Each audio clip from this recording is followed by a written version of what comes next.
And now we'll welcome a guest from the United States, but living in Mons in Belgium. The Supreme Allied Commander of Europe, the SACEUR, General Christopher G. Cavoli. Welcome.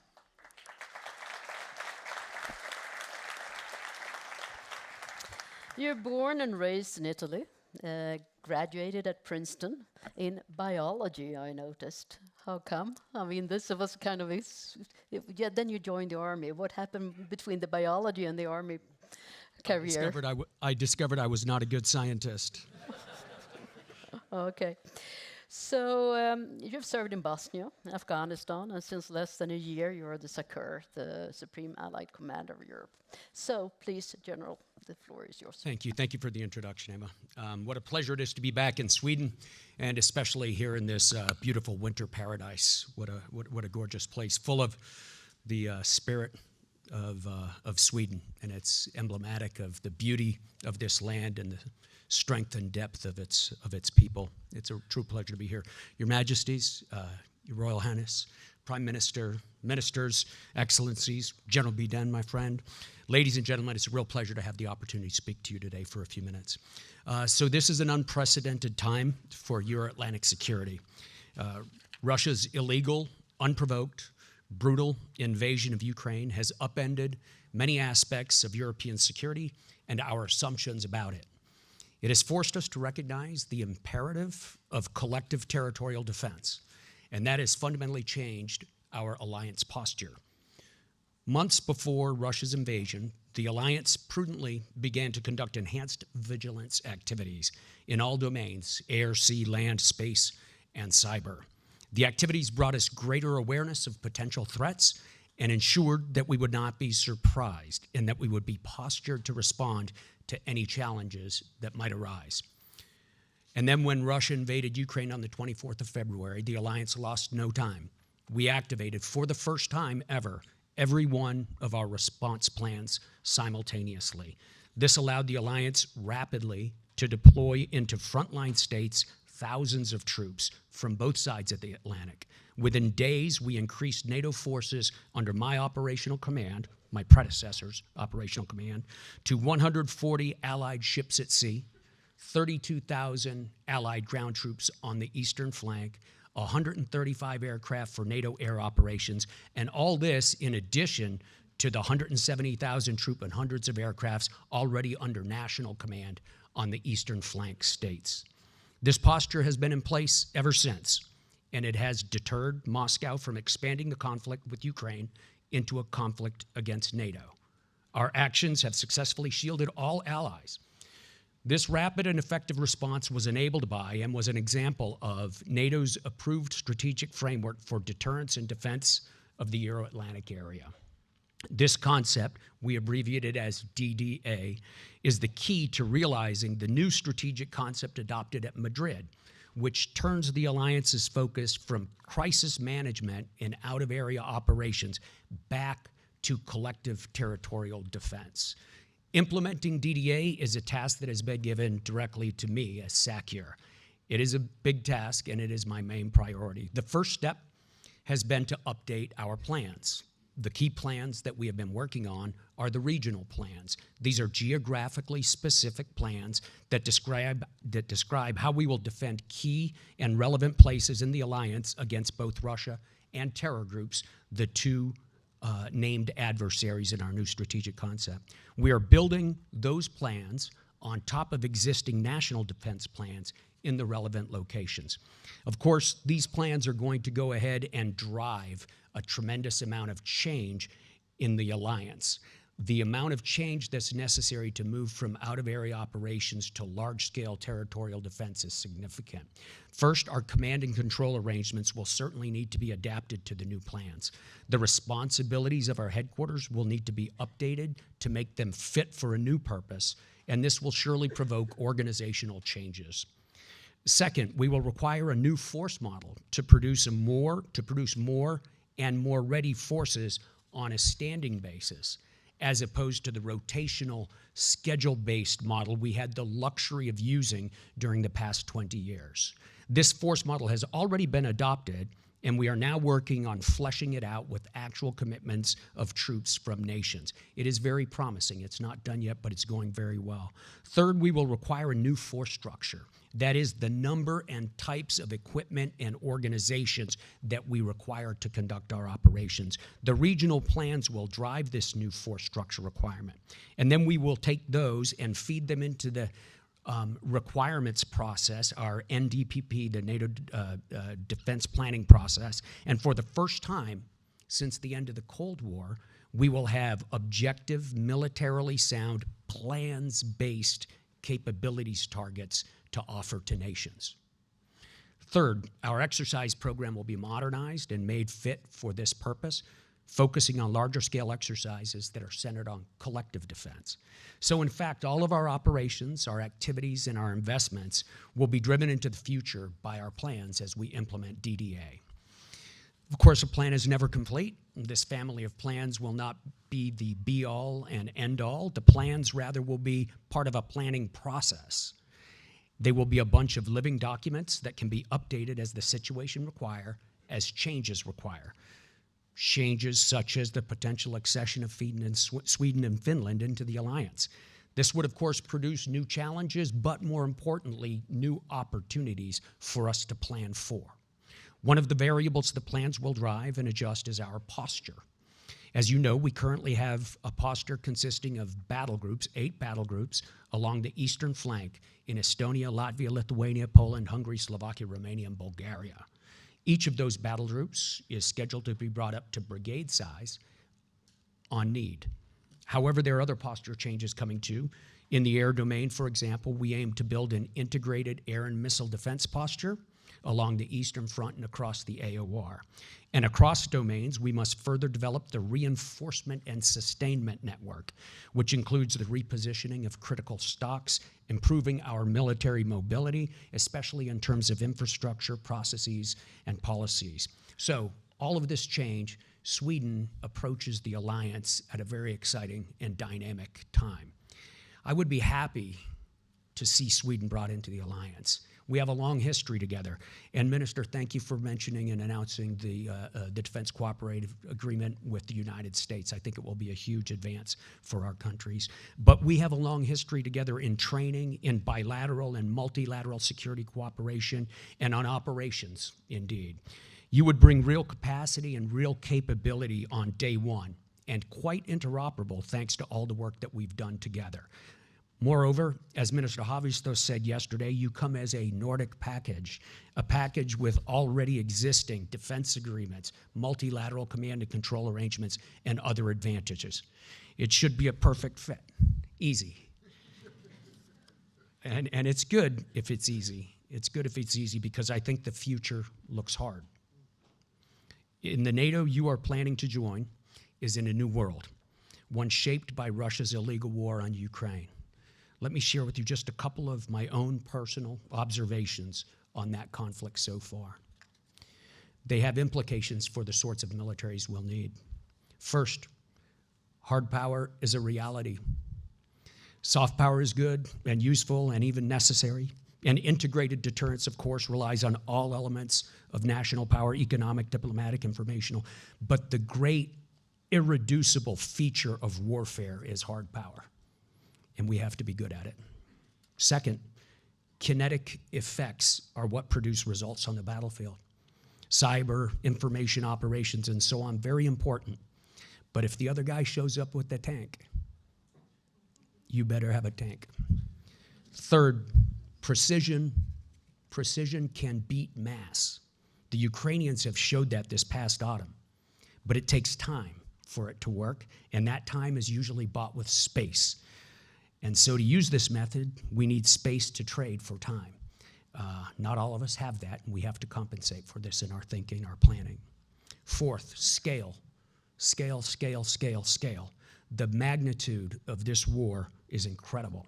The Ukrainians have 37 frontline brigades. 37, plus dozens more territorial brigades. The Russians have lost almost 2,000 tanks. The Russians alone, 2,000 tanks lost. If we average out since the beginning of the war, slow days and fast days, the Russians have expended on average well over 20,000 artillery rounds per day. The scale of this war is out of proportion with all of our recent thinking, but it is real, and we must contend with it. Fifth and related, production capacity remains vital, absolutely vital. A healthy and elastic defense industrial base is just as important to DDA as ready forces. Finally, and perhaps most importantly in this forum, civilian leadership has proven vital. It galvanizes the nation, it brings meaning to the horrible events, and it shines the light into the future that the military will fight to reach. Leadership is the beginning of victory, and so it is the parent of peace. That is why forums such as this are so important. This is why it's such a brilliant forum. It brings together our civilian thinkers and leaders to contemplate the hard questions of national and collective security. I feel very privileged to have had the chance to share my thoughts with you as you do so, and thank you for the opportunity.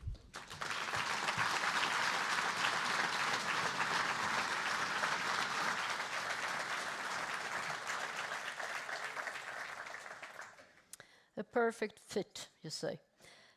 We have been focusing very much on the war in Ukraine, and we'll come back to that. But let's also look, for an instance, at the Arctics.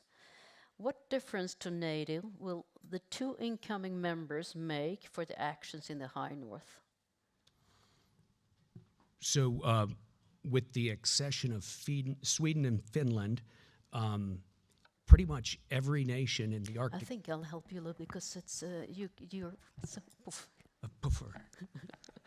Pretty much every nation in the Arctic Council, except Russia, will be a member of NATO at that point. That will be a powerful dynamic. Of course, the future of the Arctic Council, I hope dearly it becomes again a productive organ. It has not met since the invasion of Ukraine. But I think that when Norway assumes the chair of the council later this spring, I very much look forward to seeing how the nations come together to make productive use of the Arctic and to make sure that it stays secure for the globe, because it is truly a part of the global commons. But the protection of the Arctic or the High North today, would you say that it's a strong protection, or would you say that we still have, I mean, compared to the protection of the Central Europe, is there a big difference? Yeah, I think that depends on what domain we are talking about. I think our activities in the air and the space and the maritime domains are very robust in the Arctic and well developed. And with the accession of Sweden and Finland, we have the opportunity to make our land capabilities and defensive plans just as robust. And I very much look forward to the opportunity to do that. Okay. So you were talking a lot about the new plans, and that's what I understand, a radical change of the total structure of NATO. And Sweden and Finland, we are arriving right into it. Is this radical change, is that caused by the war in Ukraine, or was it started before? You know, it really began before. There was a bright line of thought in security circles that we were moving back into an era when large-scale combat operations would be possible, and therefore we needed to prepare for them. This is very different from the last 20 years in which we deployed smallish groups of people to conduct limited activities on a rotational schedule. Everything was quite predictable and containable. The idea of large-scale war like we're seeing in Ukraine just requires different levels of readiness. It requires different force models for preparation. It requires different tactics and operational art, and it requires different pieces of kit. We have a very strong basis for it. As you know, we've been exercising it for many years, but really to return it as the focus of the alliance will bring some changes. I wouldn't call them radical, I would call them necessary, and all the best changes always build on existing structures and adapt them rather than create something from tabula rasa, you know. You talk about standing forces, standing bases. This requires a lot of money. Today, the recommendation is that every country should provide 2% of their GNP. Do you see that? I think there's also already discussion that this might be a level that might be increased. Right. So the agreement has been, over the past few years, to spend 2% of GDP on defense, each nation nationally, with no less than 20% of that going to armaments and modernization. I think that's a very decent goal. I have, before the war in Ukraine, I would sometimes be asked if that was not an arbitrary number. And I would respond, perhaps it's arbitrary, but I know every chief of defense in Europe, each one of them has a shopping list, and each of those shopping lists is well over 2%. So it may be arbitrary, but it's not inappropriate, and it's not too low. And it's not too high, I should say. I think 2% should be treated as a floor. And so we will be expected to raise it to 3% within short, is your expectation? Well, those will be political decisions, of course, not my decisions, but I think it's safest to think of 2% as the agreed minimum. I have not heard as much of that discussion since the beginning of the war in Ukraine, though. I'm extremely gratified by the rapid response of nations and by their rapid understanding that this will cost, and that they are all stepping up and ready to bear the burden of Could you elaborate a little bit on the fact that Germany, who hasn't spent a lot on defense, now is stepping up, and Germany has a big GDP. I mean, when they are stepping up to 2%, that's a lot of money, a lot of force, a lot of material. What will be the difference in Europe when we have this very strong Germany in the center, taking back a little bit of the position that they had before the World War, with all the threats and the suspiciousness from neighbors that was surrounding Germany then? Right. Well, so of course, as the operational commander for NATO, my role is to employ the force, and not to think about those dynamics that you should have asked Jens this question yesterday. Well, I think you can answer. So my response to you, though, would be that I welcome any strong forces in NATO, and for the Bundeswehr to reestablish its capability and capacity. They have excellent modernization plans that have been sort of parked for a while, and I look forward to seeing them realized. I think it will be a very big addition to the alliance's capabilities. Final question then, also relating to these new plans. I mean, we have been talking a lot about cyber defense, space defense, and so on, of high technological war. And what we see now is a World War I war. I mean, very basic, primitive, brutal war. Will that in some way change the way you're thinking, that this war is actually the war that is fought 2023? So there are multiple layers to this question, of course. I think the first thing that should be noted is, although it is somewhat invisible to the naked eye, there is a significant amount of activity in the other domains, such as the cyber domain. In fact, Sweden has experienced some challenges in the cyber domain in the last couple of years. Those are part of the fight in Ukraine. It's just not quite as visible. But then, on the other hand, I do come back to my comments about my observations in the war. It is really the kinetic effects that are driving outcomes on the ground in Ukraine right now.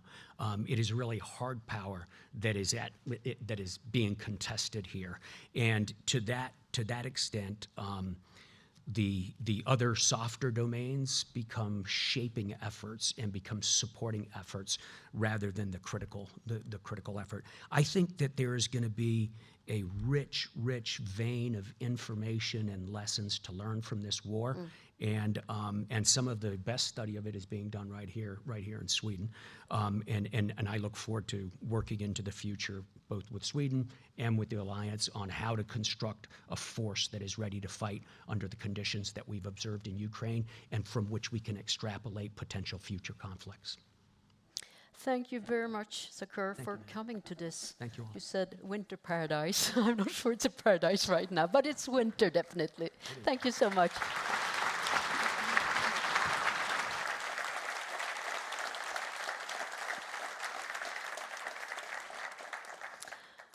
Så,